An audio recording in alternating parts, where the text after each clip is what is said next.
I don't even know how to start this without my voice shaking. Last night, my entire life flipped upside down in less than 10 minutes. I found out that the person I loved, the person I trusted with everything, has been lying to me for years. And the worst part? It all happened in front of 100 people, our friends, our coworkers, even my boss. But let me back up, because none of this will make sense without a little context. My name is Rachel, I'm 27, and I've been dating Ethan since college. We met during our sophomore year. He was this ambitious finance major who dreamed of working on Wall Street, and I was studying graphic design, working nights at a print shop to pay my tuition. From the very beginning, Ethan had this energy about him. He made you feel like if you were standing next to him, you were going places too. And I wanted that. So I poured myself into supporting him. While my friends were backpacking across Europe after graduation, I was working 2 jobs so Ethan could take an unpaid internship in New York. He always said, "We're building our future, Rach. This is temporary." Temporary turned into years. Years of me covering rent when his dream job didn't quite pay enough. Years of me designing pitch decks for his presentations, even though I wasn't getting paid for it. Years of me shelving my own dreams of starting a small design studio because every spare dollar went into our life, which really meant his. And I believed him when he said it was for both of us. I believed him when he told me that one day soon, we'd be living in a loft in the city, drinking wine on a balcony, laughing about the struggles we had back when we were just kids. Last night was supposed to be one of those moments where the struggle finally paid off. Ethan was being honored at his company's big end-of-year gala. Black tie, champagne fountains, the works. I spent half my paycheck on a dress because I wanted to look like I belonged in his world. And for the first hour, it felt like maybe I did. People congratulated me, called me the lucky girlfriend, told me how Ethan was destined for great things. But then the speech happened, and that was the moment I realized that not only had I been lied to, but I had been played. The room went quiet when Ethan's boss, Mr. Caldwell, introduced him. I remember sitting there, holding my champagne glass so tightly my fingers hurt, waiting for Ethan to thank me, to acknowledge me, to let people know I'd been by his side through it all. He stepped up to the microphone, flashed that $1,000,000 smile that always made people melt, and started with his usual charm. Thank you, everyone. Tonight isn't just about me. It's about the future we're building together. And I couldn't be prouder to share that future with someone very special. My heart stopped. I thought finally. This was the moment. He was going to announce our engagement. Maybe even propose in front of everyone. My cheeks flushed, and I could feel eyes turning toward me. But then Ethan reached out his hand, and another woman walked up to the stage. Her name was Vanessa. I'd met her a couple of times before. She worked in the marketing department at his firm. I never thought much of her. She was polished, confident, the kind of woman who wore power like perfume. And in that moment, she took Ethan's hand like it belonged to her. Ethan's voice didn't even waver. "Vanessa, you've been my rock, my inspiration, and tonight I'm honored to share our engagement with everyone here." Engagement. The word crashed into me like a car accident. My ears rang, and the room blurred around me. My glass slipped from my hand, shattering on the marble floor, but no one noticed, not really. They were too busy clapping, cheering, raising their glasses to the happy couple. I couldn't breathe. I stumbled out of the ballroom, my heels clicking too loudly, my chest tightening with every step. The cool night air outside hit me, but it wasn't enough to stop the shaking. My phone buzzed in my hand, messages from friends who were at the gala. "Rach, are you okay? What's going on?" But I couldn't answer. I sat on the steps, hugging my arms around myself, and tried to make sense of it. All those years. All the nights I worked overtime, so Ethan could chase his career. All the rent payments, the grocery bills, the sacrifices. For what? So he could throw me away like I was just a placeholder? The betrayal burned, but underneath it was something colder. Clarity. Because as much as it hurt, I realized something. I should have seen this coming. The late nights at the office he brushed off. The way his phone was always flipped face down on the table. The trips for work where he came back smelling like cologne that wasn't his. My gut had whispered the truth, but I shut it up every time. I told myself he wouldn't do that. Not after everything I'd done for him. But he did. And standing there in the shadows outside that glittering gala, I made a decision. I wasn't going to cry myself to sleep. I wasn't going to beg for an explanation. I wasn't going to be the broken, discarded girlfriend who people pitied. If Ethan thought he could erase me from the story he built on my back, he was wrong. Because I wasn't done. Not yet. And if he wanted to play games with my life, then I was going to play, too. Only difference? I played to win. I didn't sleep that night. I lay in bed staring at the ceiling, Ethan's words echoing in my head. Vanessa, you've been my rock, my inspiration. Those were supposed to be my words. My sacrifices. My years. Every time I closed my eyes, I saw his hand slipping into hers, his smile shining like I never existed. My chest burned with anger, so sharp it almost felt like electricity. But anger's funny. At first, it tears you apart. Then, if you hold on to it long enough, it starts to reshape you. It turns into something else. By morning, I wasn't just hurt. I wasn't just betrayed. I was awake. And the first thing I did was pull out the box under my bed. The one where I kept everything: bank statements, receipts, emails, copies of rent checks, even the presentation decks I designed for Ethan's early clients. Proof. I had been more than just his girlfriend. I had been his unpaid assistant, his investor, his safety net. And if he thought he could just erase me and replace me with Vanessa, he hadn't realized one thing. I knew him better than anyone. And I knew where the bodies were buried. Not literal bodies, but the financial shortcuts he'd taken, the clients he'd borrowed ideas from, the times he let me ghostwrite emails to cover up his mistakes. I had the receipts. At first, I thought about going public, posting everything online. But no, that would be too easy. Too quick. People would read it, get shocked, then move on with their lives. No. Ethan didn't deserve an easy downfall.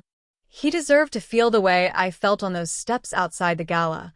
Blindsided, humiliated, stripped of everything he thought was his. And I was going to make sure that happened. The first step was Vanessa.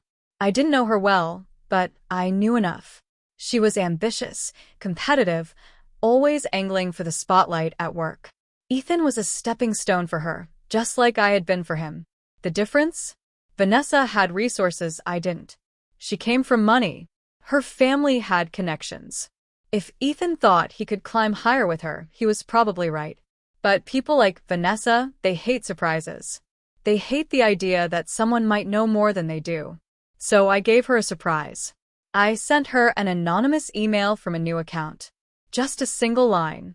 Do you know the whole truth about Ethan? I attached one screenshot, an old text from Ethan begging me to cover his rent, just one more month. Not explosive, but enough to plant a seed. Because seeds grow.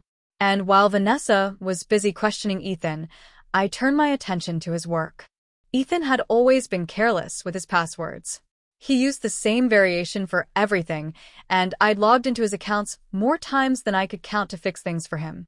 It didn't take long to slip back into his email. What I found there made me smile for the first time in days. Because Ethan wasn't just lying to me. He was lying to his boss, too. Buried in his drafts were pitches, whole projects that I had designed. He'd just slapped his name on them. And some of those pitches had turned into million-dollar contracts. I read through every line, my pulse racing. If Caldwell, his boss, ever found out Ethan hadn't done the work himself, he'd be finished. But exposing him wasn't the endgame. Not yet. I wanted him to crumble from the inside. To lose Vanessa, to lose Caldwell, to lose the image he'd built brick by stolen brick. So I waited. I stayed quiet. And then one night, Ethan showed up at my apartment. I hadn't seen him since the gala. He was standing at my door like nothing had happened, holding a takeout bag, that same easy grin plastered across his face. "Ratch," he said, like we were still us. "I know things looked bad at the party, but you gotta let me explain." Explain?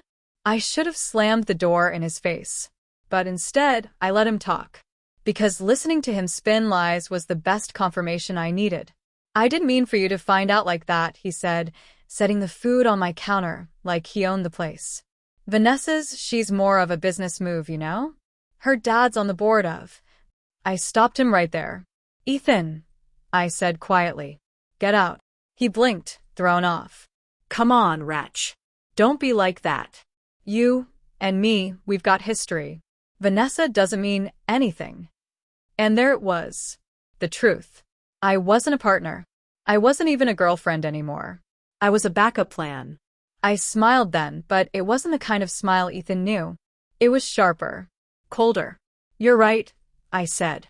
We do have history. And you're about to learn just how much it matters. He looked confused, maybe even a little scared. But he left. And as soon as the door closed, I opened my laptop. Because this wasn't just about heartbreak anymore. This was about war. And I was ready to fight. The night Ethan showed up at my door pretending nothing had happened, I realized something important. He thought he still owned me. He thought I'd always be there, waiting in the background, cleaning up his messes while he smiled for the cameras. And that was exactly why I knew my plan would work. Because people like Ethan, charming, manipulative, arrogant, they don't see it coming when the person they underestimate finally fights back. The next morning, I logged into the email account I'd set up under a fake name. Vanessa had replied to my first message. Who is this? What do you mean? I stared at her words for a long time, feeling the power settle into my hands. Then I wrote back. Ask him about April 14th, 2021. Ask him whose rent he couldn't pay, without help. Ask him why he hides receipts in his desk drawer. I attached another screenshot. This time, a Venmo transfer where I'd covered $1,800 for his half of the rent. I didn't say I was the one who sent it. I didn't have to, because doubt is louder than proof. All I had to do was point her in the right direction. Vanessa would do the rest. Next, I went digging deeper into Ethan's work. His company prided itself on originality, on pitching innovative solutions to high-profile clients. But Ethan's biggest success, the one that got him that award at the gala, wasn't his at all. It was mine. I still had the original files. Time-stamped, watermarked, my name written in the metadata. I had designed the deck, polished the language, created the graphics. Ethan had walked into Caldwell's office, taken credit, and walked out with a promotion. I thought about sending the files directly to Caldwell, but I stopped myself. Too soon. If Caldwell fired Ethan outright, Ethan would spin it as jealousy, or a misunderstanding. He'd land on his feet. He always did. No. I wanted to chip away at his foundation. I wanted the collapse to be slow, humiliating, undeniable. So instead, I sent the files to a client Ethan was currently courting, a client known for being ruthless about plagiarism. I used an anonymous Dropbox link with a simple note. Do you know where your ideas really come from? I imagined the look on their face when they saw two identical decks, one with Ethan's name, one with mine. That was the first domino. Days passed, and I said nothing to Ethan. I ignored his texts, his half-hearted calls, his attempts to drop by. But I watched his world unravel from the outside. Vanessa stopped posting photos of them together. Her once gushing captions, "So proud of you, babe," disappeared. In their place were cryptic tweets about betrayal and liars. At the same time, Ethan's office buzz died down. Normally, he flooded social media with humble-brag posts about team wins and visionary clients. But suddenly, there was silence. Then came the first crack I could see up close. I ran into Ethan at the grocery store. His tie was loose, his hair unkempt, dark circles blooming under his eyes. He saw me before I could turn away. "Ratch," he said, forcing a smile. "Hey. How've you been?" I looked him dead in the eye and said, "Better than you." The flicker in his expression told me everything. He knew something was wrong. He just didn't know how deep it went. And that was exactly how I wanted it. A week later, I reached out to someone I hadn't spoken to in years. Lydia, an old classmate who now worked at Ethan's firm. She and I had never been close, but I remembered she had a grudge against Ethan. He'd taken credit for her work once during an internship. People don't forget things like that. I messaged her on LinkedIn, casual at first. "Hey, long time. Crazy question. Have you noticed Ethan cutting corners at work? Her response was almost instant. Always. Why? That was all I needed. I fed her pieces of information, little breadcrumbs, drafts I'd found, inconsistencies in Ethan's reports, dates that didn't add up. Lydia didn't even ask how I knew. She just took the ammo and ran with it.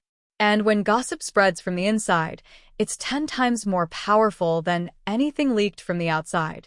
It didn't take long for Ethan to show up again, this time not smiling.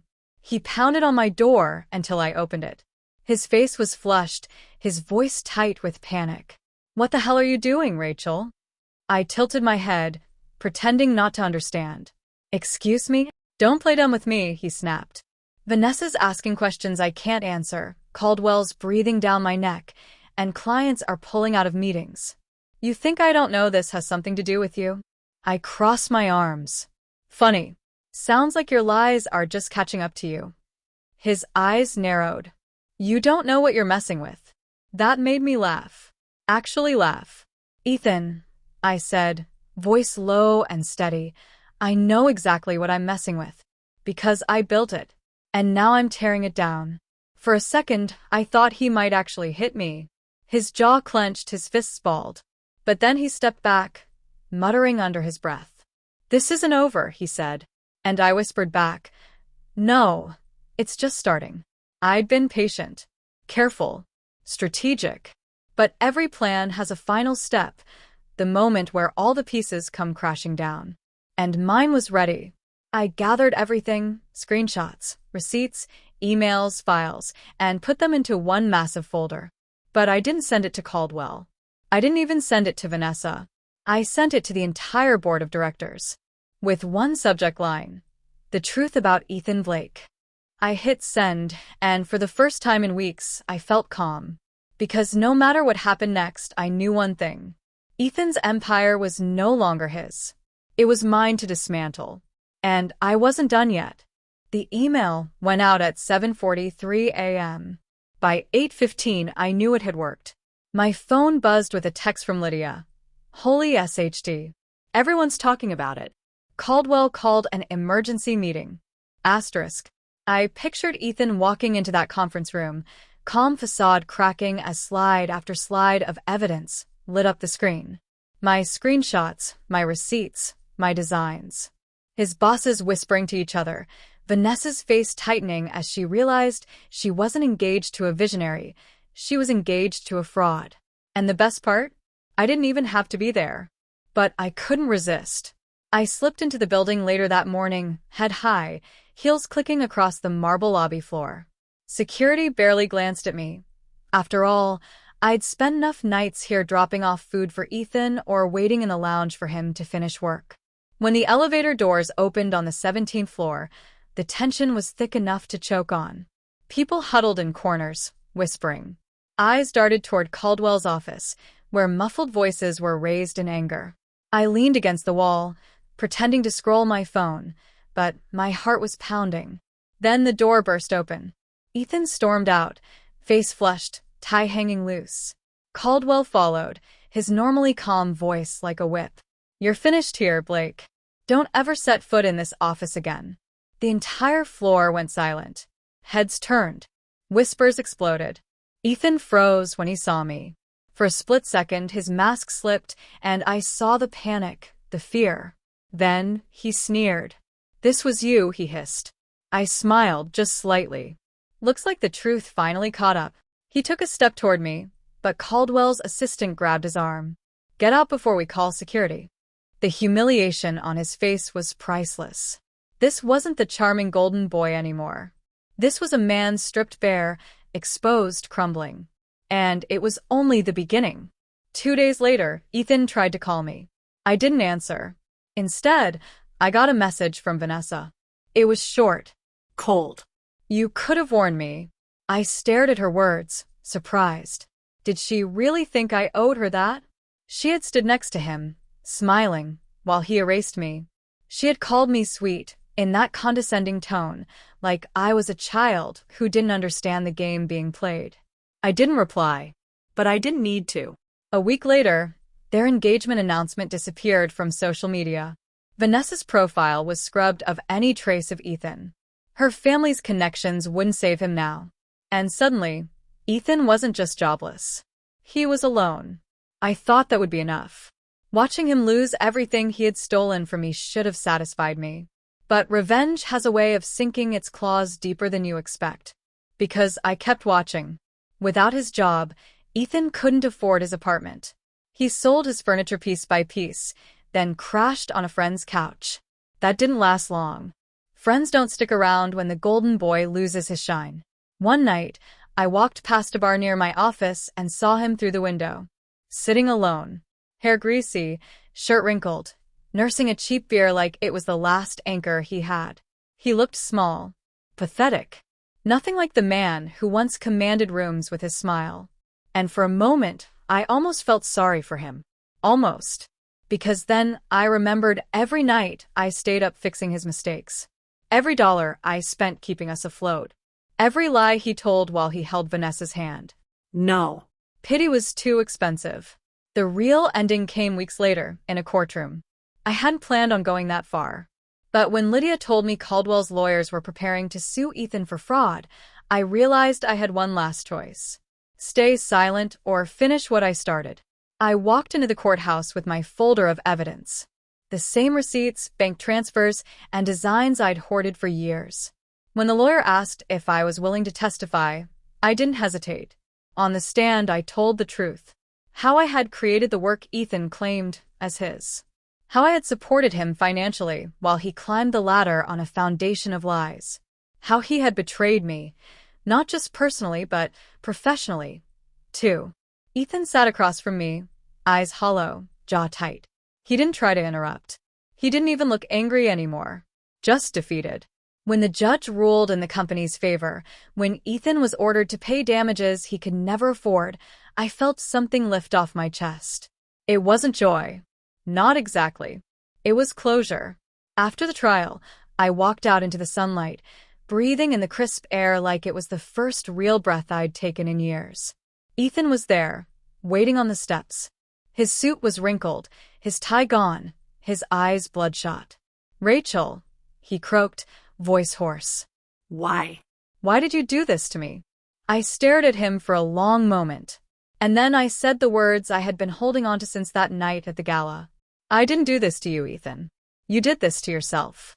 For the first time, he didn't have a comeback. No charm. No smirk. Just silence. I turned and walked away, heels clicking against the pavement. Each step felt lighter than the last. It's been months since that day. Ethan's name is gone from the business world. Vanessa moved on to some other promising executive. And me? I finally opened my design studio. Small but mine. No stolen credit. No sacrifices for someone else's dream. Just me, building something honest from the ground up. People ask if I regret it, if I regret the years I spent with Ethan, or the storm I unleashed to bring him down. And the truth? No. Because those years taught me what I will never accept again.